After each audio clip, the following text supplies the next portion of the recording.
Do you guys have a pool table here? I don't see one. You?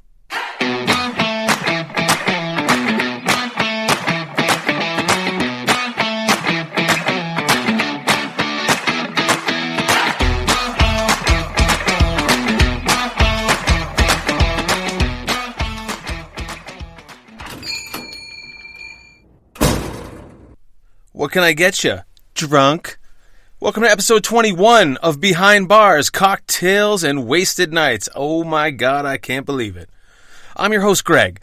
I've been working as a bartender for over 20 years, and over those years, I've seen a lot. My goal here is to share some of those high and low lights with you. Quick warning, this podcast contains sex, drugs, and some language that isn't suitable for anyone under 21 years of age, so you gotta have some ID. Before we get started, you'll need a drink. For this one, I recommend the Castaway. It's tropical and lonely. In a shaker tin, pour 1 ounce of amaretto, 1 ounce of gold rum, I like Mount Gay Black Barrel, and a half ounce of Coco Lopez. Shake that shit, dirty dump into a tiki mug, and garnish with a pineapple wedge and umbrella if you really feel like taking a mental vacation. And as always, if you don't have that shit lying around, a shot of tequila and a key bump will get you squared away. Or pause this and get your quarantine butt to the liquor store. That's an essential business, by the way. Okay, folks, so I got some emails from some listeners, and I had a lot of friends approach me, and they wanted to hear the end of LA story that I've touched on throughout the podcast episodes. So while I'm not going to give you like the whole unabridged ending, I am going to attach it to how it relates to the last bar where I worked, and I'm not going to lie, it's kind of a downer. So they can't all be fun and games, folks, but people wanted to know, so I'm about to tell you. So without further ado, on with the story. It was 2010, and I'd been getting on by the skin of my teeth thanks to the gig section on Craigslist. I'd worn a gorilla suit, been a pharmaceutical guinea pig, and a steady actor in lesbian porn. If you hadn't heard that one yet, please go back and listen to episode 12, The Night I Became a Lesbian Thespian. It's an earful. Anyways, I was living off Ventura and Sepulveda Boulevard in Sherman Oaks, walking my dogs to Jamba Juice for my daily 2-ounce shot of wheatgrass, which I'm convinced kept my hair from turning gray, when I noticed the now hiring sign on the doors of the bar that seemed to have been under construction for 2 years. It used to be a rainforest cafe, complete with overgrown plants and a waterfall in the middle of the dining room. And for years, I swore it was a money laundering front, because no one ever went in there. I'd lived in the Shokes for 3 years at this point, and none of my neighbors had ever ventured into it before it finally closed, after paying the Ventura Boulevard rent that wasn't cheap for way too long to be legit. So, when it did shut down, we were all curious to see what it would become.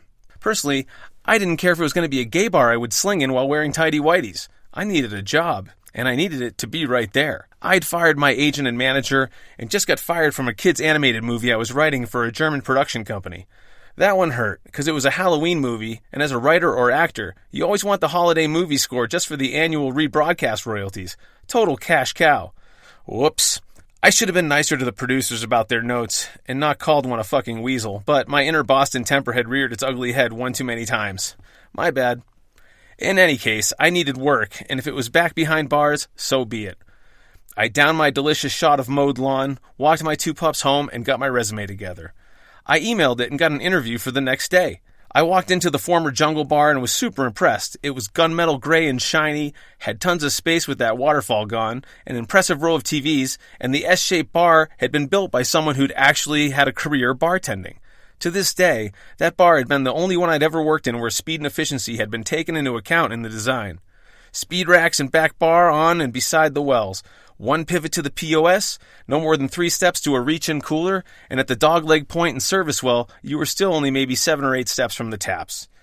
Huge paintings of matadors fighting bulls hung on the walls, and velvet drapes splashed bright purple across the gunmetal. It was gorgeous, shiny, and new. What was also gorgeous, shiny, and new was the group of applicants seated at the still in plastic booths filling out applications to accompany their headshots and resumes. In LA, to get a bar gig, you have to include your headshot. Bars will say it's to keep track of all the applicants, to put a face to a name. But let's be honest, it's because they want attractive people behind their bars. And since every actor also works in service, it's not a problem for them to bring in a headshot. But it was for me. I was a writer and a comedian. I wasn't an actor, and I didn't have a headshot. I did have a small role in the film The Boys and Girls Guide to Getting Down, but I wrote on that project, and I wrote myself into some scenes where I did a little acting, and furthermore, my role was that of Greg, a role which I felt I was born to play. Not that much of a stretch for me. No acting class required on that one.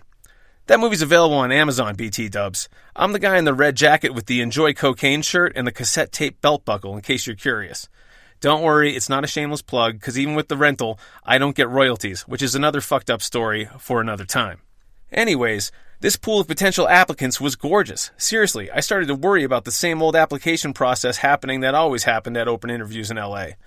Ownership and management would split the large group into two lines, which, on the surface, was to divide and conquer the talent pool in an efficient manner, but in reality, even the casual observer could see the lines were divided according to the level of attractiveness, and I always ended up in the line behind the overweight guy and the girl with the goatee. Luckily, they just did the one line here. One line. The manager interviewing me was actually impressed with my 12 years of experience. I was a hard worker who started as a busboy, worked as a barback, and actually knew how to make a fucking bar function. I wasn't some hot chick with fake boobs who never changed a keg in her life. After my interview, I was invited back the next day for a second interview. That's what we in the biz call a callback. So, I showed up the next day praying there wouldn't be a third, because I was already out of nice shirts. I walked in and was completely intimidated. Every girl there was one I would be terrified of hitting on, and the guys all looked like they were annoyed they were missing time in the gym. One guy looked like Brad Pitt from Fight Club, and another looked like Brad Pitt from Legends of the Fall. Compared to these guys, I ranked as someone who you could almost tolerate eating across the table from. Then Richard came out to address us. I thought he was just a construction guy, as he'd been hammering and power drilling things while we interviewed. He'd intermittently cast looks at the group of applicants throughout his work, but he kind of just blended in. Turned out, he owned the joint. But I'd personally see him get dirty and sweat for the place, so that earned a lot of points with me. He looked like the New York Italian version of Chris Kattan. He told us we'd all be the opening crew for his vision, Mad Bull's Tavern. This ought to be good, I thought. The short, spiky-haired guy with a gold cross hanging outside of his black V-neck gave us the speech about how he knew we were all trying to make it in the biz and that he got it. But what he really needed were dedicated workers who all believed in his concept first and foremost. As he walked around the space, pointing out how every booth, every drink rail, every TV, and every light all had been purposely designed to direct energy and patron flow, we looked on transfixed. He was a cult of personality, and he held a power drill in his hand, so you kind of wanted to hear what he had to say. And then, inevitably, his crazy found its way out. He came to the part about the matador paintings. I hate bullfighting, he said. Hate it. Okay, I'm definitely an animal lover. I have 2 puggles at this point, and while I don't typically think about bullfighting in my day-to-day to the point where I'm going to build a bar about it, I can still get on board with this. It's beyond cruel. It's barbaric, he said. But there's one thing I like about it. Something I root for. We all leaned forward. Sometimes, the matador fucks up. He hesitates. There was a long pause. Where was he going with this shit? He hesitates and he crosses his steps. I don't know exactly what it is, but he crosses his leg over the wrong way or something. And with that, he stood in his affliction jeans trying to demonstrate a comical ballerina move that everyone tried not to laugh at. I don't know. It's kind of like that. Doesn't matter. What matters is he fucked up and the bull has the advantage. And that's who I'm rooting for. The bull. So, okay. Any amateur psychologist can see this good-looking guy who got cursed with the 5'6" stature gene doesn't like a bully, and he's come a long way by becoming the guy who now owns shit. But still, what's he talking about? That's what this bar is about. It's about the underdog. I'm an underdog. You guys trying to get a job on a movie? You're underdogs. I'm rooting for you, too. That's why, and you'll see the sign go up tomorrow, I've named this place Mad Bull's Tavern. I think he was expecting a slow clap or a collective understanding, from his prospective staff, but there was just a stunned silence. No one really knew how the fuck any of this stuff made sense.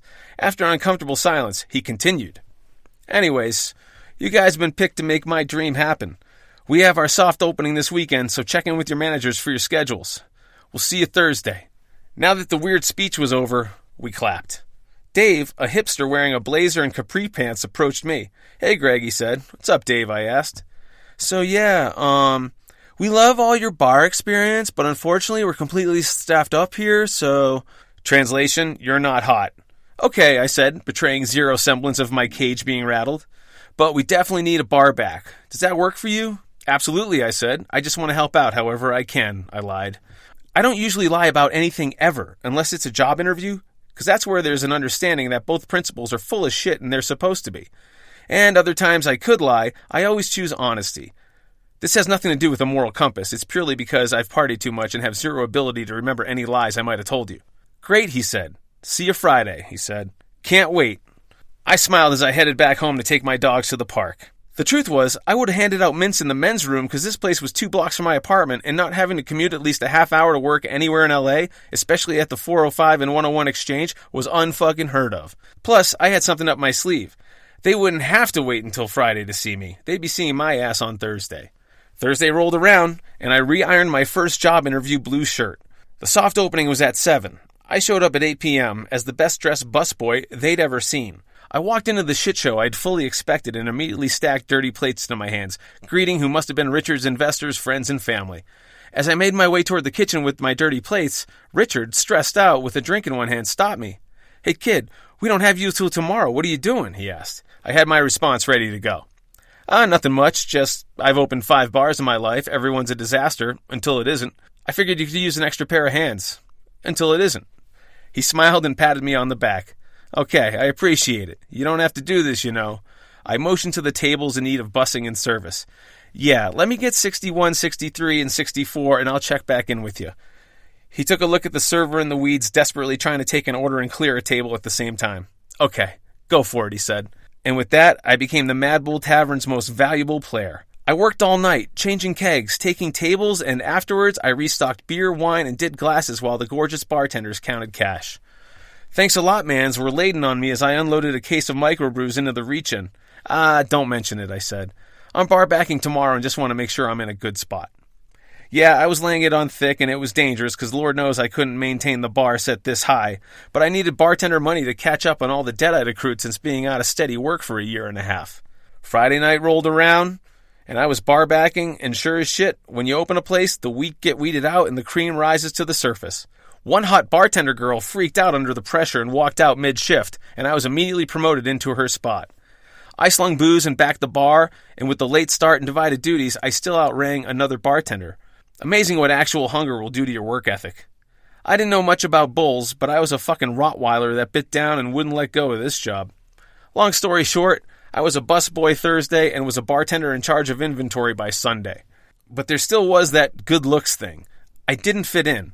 On my left was Thong Girl, who was a gorgeous thing that won Big Brother Season 3. On my far right was Fight Club Brad Pitt.